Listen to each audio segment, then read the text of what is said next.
Halo lo, apa kabar? Senang sekali bisa ketemu Anda semua ya. Saya seperti biasa ini langsung saja mengajak Anda untuk ngobrol bersama dengan Bung Rocky Gerung. Bung Rocky Gerung akhirnya Kaisang dan tim pengacaranya kemarin mendatangi KPK ini. Yang keren dia menyatakan bahwa ini dia inisiatif dia sebagai warga negara yang baik, yang taat hukum, bukan karena panggilan dari KPK. Tapi yang kan membuat orang banyak terbengong-bengong itu adalah alasan dia ke Amerika menggunakan private jet itu adalah nebeng gitu. Sementara KPK menyatakan yang ditebengin itu pemilik pesawatnya nggak ada di dalam pesawat.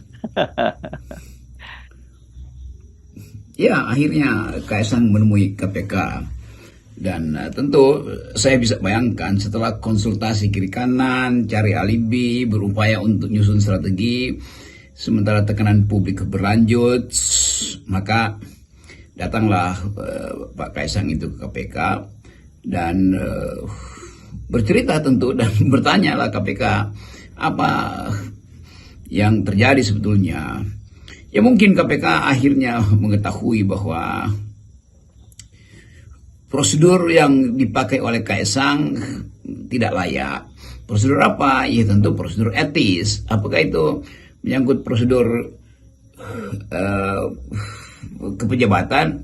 Ya udah berkali-kali diterangkan oleh bahkan oleh saudaranya atau tim sukses Kaisang bahwa Kaisang itu bukan pejabat negara dan dia masih ulangi lagi buat dia bukan pejabat negara. Memang bukan pejabat negara, tetapi soal gratifikasi itu berlaku dalam wilayah yang bisa diperluas, yaitu anak-anak pejabat negara, apalagi anak presiden. Jadi inti dari persoalan Kaisang itu adalah hendak diupayakan oleh tim hukum atau para penasihat Kaisang bahwa dia tidak kena delik atau tidak kena hukum.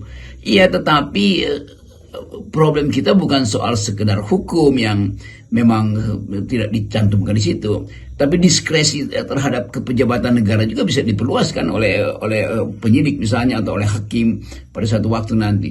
Tetapi dari awal ini kan kasus yang ditunggu untuk diterangkan, tetapi karena terlambat diterangkan maka dianggap setiap keterlambatan adalah perencanaan kejahatan. Jadi kejahatan baru juga disiapkan.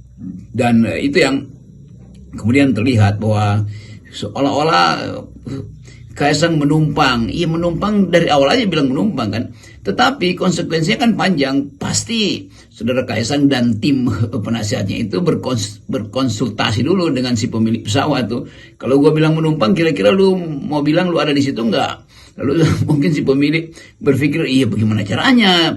Nanti ada temuan lain bahwa gue nggak ada di pesawat itu. Kan itu gampang betul kan untuk mengusut secara timeline dan memanfaatkan teknologi pemindaian jarak jauh bahkan untuk tahu apakah ada suhu lebih dari sekian derajat Celcius di dalam pesawat itu untuk menunjukkan bahwa itu rame di situ.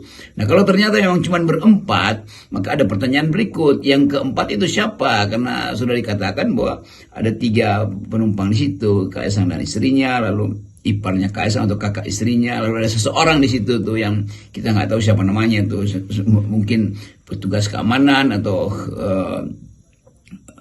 porter atau apa aja.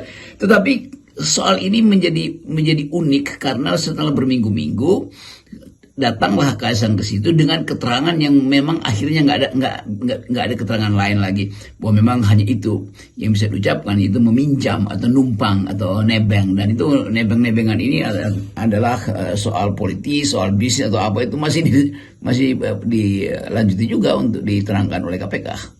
Sejak awal kasus ini kan tanpa sengaja sekali ditutup-tutupi ya, tidak hanya melibatkan relawan, tapi juga sampai melibatkan seorang pejabat yang juga sesungguhnya relawan, yakni Menkominfo Budi Aristiadi. Kalau Budi Aristiadi nyatakan bahwa ini karena hamilnya sudah tua, jadi nggak boleh naik kendaraan umum, gitu ya.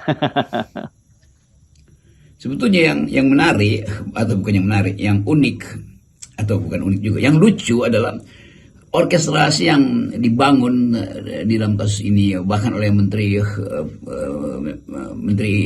Informasi itu harus menerangkan bahwa ya tidak mungkin naik kendaraan umum atau angkutan umum. Tetapi pada saat yang sama kita tidak mengerti bahwa apakah kasus ini betul-betul terkait dengan di belakangnya ada soal bisnis atau ada soal perjanjian-perjanjian, atau bahkan memang itu pesawat yang dipakai untuk kepentingan di belakangnya ada klub atau ada satu kelompok yang punya misi yang sama dalam berbisnis dengan memanfaatkan kedekatan Kaisang pada kekuasaan. Kan itu yang orang ingin lihat tuh, bahwa berita ini sudah diulas di beberapa media internasional, mungkin tinggal nunggu Financial Times untuk mengulas itu dan kita langsung tahu tuh apa sebetulnya yang terjadi tuh dan apa impactnya pada perbisnisan Indonesia dan partnernya di Amerika. Tetapi melanjutkan keterangan dari Kaisang dan kesempatan untuk mendengarkan keterangan yang panjang itu hanya dipotong oleh Kaisang bahwa silakan tanya pada KPK. Lalu KPK bilang iya, tetapi yang di pesawat itu tidak ada pemiliknya tuh. Dan itu kesimpulan yang mendebarkan. Lalu timbul spekulasi baru, apakah itu memang disewa atau memang dipinjamkan tanpa si pemilik, dan itu berarti ada semacam potensi gratifikasi karena itu pesawat mahal tapi dipinjamkan begitu aja. Tentu di belakangnya ada tukar tambah bisnis atau tukar tambah politik. Kan semua soal menjadi terbuka setelah Kaisang justru mengatakan bahwa ya silahkan tanya pada KPK, dan KPK pasti harus terangkan apa sebetulnya verbatim dari pembicaraan antara Kaisang dan penyidik atau penerima laporan KPK. Nah, kesempatan-kesempatan untuk menerangkan itu juga akan jadi semacam persiapan netizen untuk membuli balik tuh. Kan kita udah lihat bagaimana netizen membuli balik bahwa ayo seolah-olah masa cari gratisan anak presiden, atau dengan cara lain mereka mungkin menganggap bahwa itu sebetulnya ada seseorang di nomor 4 itu, penumpang keempat itu dalam tanda tanya tuh siapa tuh. Jadi kita akhirnya masuk dalam gosip yang baru lagi. Nah itu artinya setiap upaya untuk menyembunyikan fakta akan dibongkar lagi dengan interpretasi atau fakta yang makin lama makin seram gitu. Oke. Kalau kita perhatikan ini ya kasus Kaisang, bahkan juga ditambah dengan Fufu Fafar itu ya. Ini sekarang sudah menjadi pintu masuk netizen untuk membuat contrasting gitu, sekaligus gugatan ya, antara realitas rakyat kita yang sangat menderita di bawah rezim Jokowi, kayak kehidupan semakin sulit, sementara gaya hidup anak dan menantu bahkan istri Pak Jokowi itu luar biasa mewahnya, bahkan mereka pamer. Pasti masih akan panjang, dan bukan sekedar soal private jet, tapi gaya hidup pada akhirnya tuh diedarkan bagaimana istri Kaisang mengkonsumsi barang-barang mewah tuh, dan pertanggungjawaban etisnya pasti akan diminta lebih dahulu karena ada kesulitan ekonomi dan seharusnya cara hidup sederhana itu diterapkan, tetapi show pameran kemewahan itu tidak mungkin lagi menunjukkan bahwa ada semacam keprihatinan dari keluarga istana terhadap keadaan ekonomi kita. Jadi terhubung terus antara peristiwa ekonomi, peristiwa politik, peristiwa bisnis, dan harga keadilan yang sekarang sedang ditagih oleh rakyat.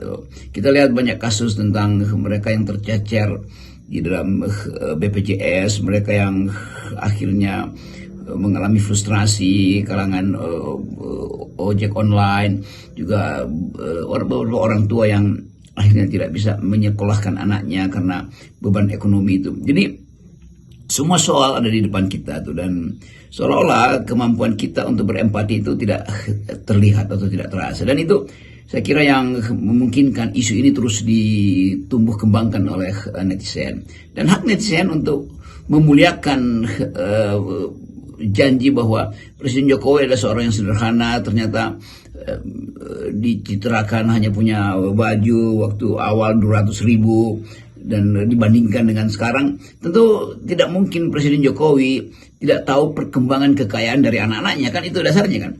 Jadi kalau Jokowi diceritakan sebagai sederhana dan sekarang berlipat-lipat kekayaan anak-anaknya, itu artinya pengaruh Jokowi untuk membuat anak-anaknya tidak sederhana itu besar sekali kan. Trade off-nya begitu, kekuasaan di trade off kan, ditukar tambahkan dengan bisnis. Nah, ini potensi juga untuk masuk di dalam penelitian lebih lanjut. Seberapa banyak sebetulnya money laundering yang potensial ada di dalam bisnis anak-anak Pak Jokowi. Dan itu sudah terbaca dari awal, jauh sebelum ini. Dan banyak komentar yang menganggap bahwa Jokowi memang tutup mata atau bahkan berupaya untuk memanjakan anak-anaknya tuh dengan alasan apapun. Itu adalah sesuatu yang di luar kelayakan seorang pemimpin tuh. Nah, kita tunggu aja bagaimana proses ini berlanjut lagi.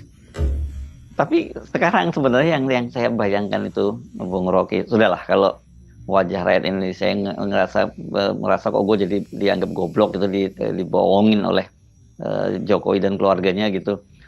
Tapi saya lebih tertarik tuh membayangkan wajah anak-anak muda di PSI yang beberapa di antaranya kita kenal lah ya Bung Rocky dengan baik, dan mereka ini adalah anak-anak muda yang cerdas dengan latar belakang pendidikan yang cukup baik, banyak di antaranya yang berasal dari pendidikan di luar negeri. Terus kemudian ternyata kok mereka ini hanya jadi pelayan dari keluarga Jokowi gitu, yang secara pendidikannya pun nggak jelas, kemudian yang lebih berat lagi secara etika juga betul-betul memprihatinkan buat kita. Yang menarik sebetulnya membayangkan apa pikiran dari partai PSI itu, yang anak-anak muda di situ berharap ada semacam kepemimpinan intelektual melalui Kaisang, kepemimpinan etis melalui istrinya Kaisang. Semua itu akhirnya jadi semacam tanda tanya. Ini mau ngapain tuh mereka yang memuja-muja PSI itu? Apakah PSI akan dijadikan semacam tameng untuk mempromosikan ulang Kaisang yang etikanya itu ambruk hari-hari ini? Demikian juga etika keluarga Presiden Jokowi dengan sendirinya. Kan setiap sumbangan defisiensi etika oleh anak-anak presiden, tentu itu juga jadi patokan bahwa Jokowi memang tidak mampu untuk dalam semua kapasitas intelektual, kapasitas etis. Jadi melengkapi dorongan untuk mulai melakukan semacam pelengseran tuh, karena soal-soal semacam ini tidak boleh dibiarkan tuh. Memang masih ada waktu sebetulnya bagi Pak Jokowi untuk menerangkan pada publik apa sih yang terjadi pada keluarganya selama 10 tahun, sehingga kesederhanaan 200.000 di awal Pak Jokowi memerintah, baju, kemeja, jam tangan segala macam, akhirnya tumbuh perlahan-lahan menjadi ketamakan, menjadi kesukaan pada kemewahan, bahkan menjadi pameran untuk membuktikan bahwa seseorang itu, bahwa keluarga presiden itu hidup dalam gelimang harta dan wewangian. Kan ini soal-soal yang menyangkut harga diri rakyat kecil yang terengah-engah di dalam menempuh hidup sendiri secara mandiri, yang makin lama tidak mungkin mereka peroleh. Nelayan-nelayan yang tergusur atau kehilangan mata pencarian karena pantainya itu disedot pasirnya tuh, sehingga rusaklah ekosistem laut dan mata pencaharian mereka itu berkurang drastis. Itu juga jadi semacam pertimbangan kita untuk melakukan protes pada keluarga presiden.